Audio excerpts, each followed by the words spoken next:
We provide you the platform to turn your dreams into reality. Give wings to your aspirations with KR Mangalam University.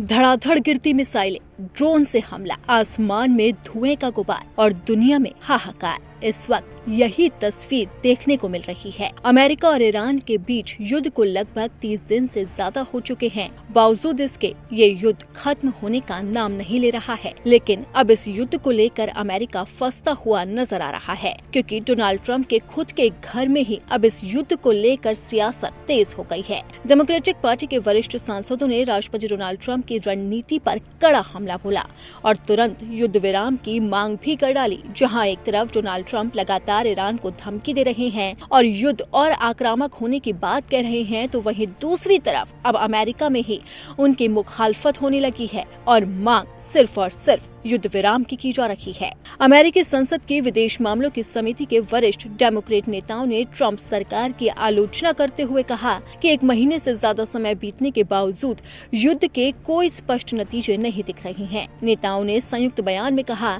कि Trump ने बिना साफ योजना के युद्ध शुरू किया और अब तक अपने लक्ष्यों को हासिल नहीं कर पाए। डेमोक्रेट नेताओं ने कहा है कि इस युद्ध से न तो ईरान के परमाणु कार्यक्रम पर कोई असर पड़ा है और न ही उसकी मिसाइल क्षमता या आतंकी संगठनों को समर्थन देने की नीति में बदलाव आया।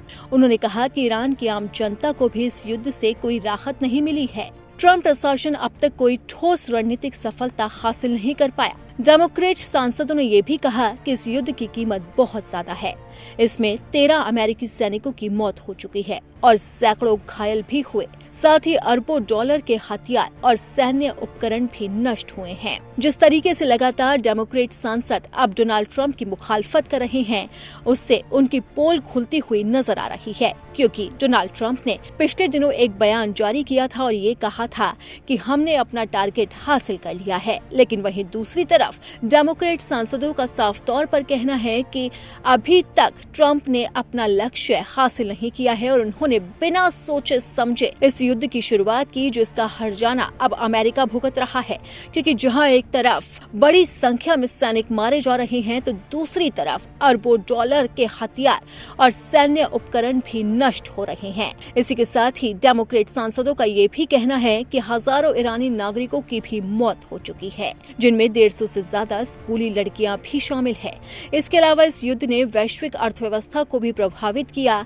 तेल, खाद्य और हीलियम जैसी जरूरी चीजों की आपूर्ति पर असर पड़ा है और मध्य पूर्व में तनाव भी बढ़ गया है। डेमोक्रेट नेताओं ने ये भी आरोप लगाया कि ट्रंप की नीतियों की वजह से अमेरिका के कई पुराने सहयोगी देश भी नाराज हो गए हैं और इस युद्ध में साथ देने से पीछे हट रहे हैं। उन्होंने कहा कि ट्रंप ने अपने सहयोगियों के साथ खराब व्यवहार किया, जिससे अमेरिका की वैश्विक स्थिति कमजोर हुई है। अब लगातार ये मुखालफत साफ जाहिर कर रही है कि डोनाल्ड ट्रंप ईरान से छिड़े युद्ध की वजह से ही अपने घर में घिरते हुए नजर आ रहे हैं। तो अब देखना होगा कि अमेरिका में उठे इस विरोध के बाद अब डोनाल्ड ट्रंप सीज फायर को लेकर क्या फैसला लेते हैं।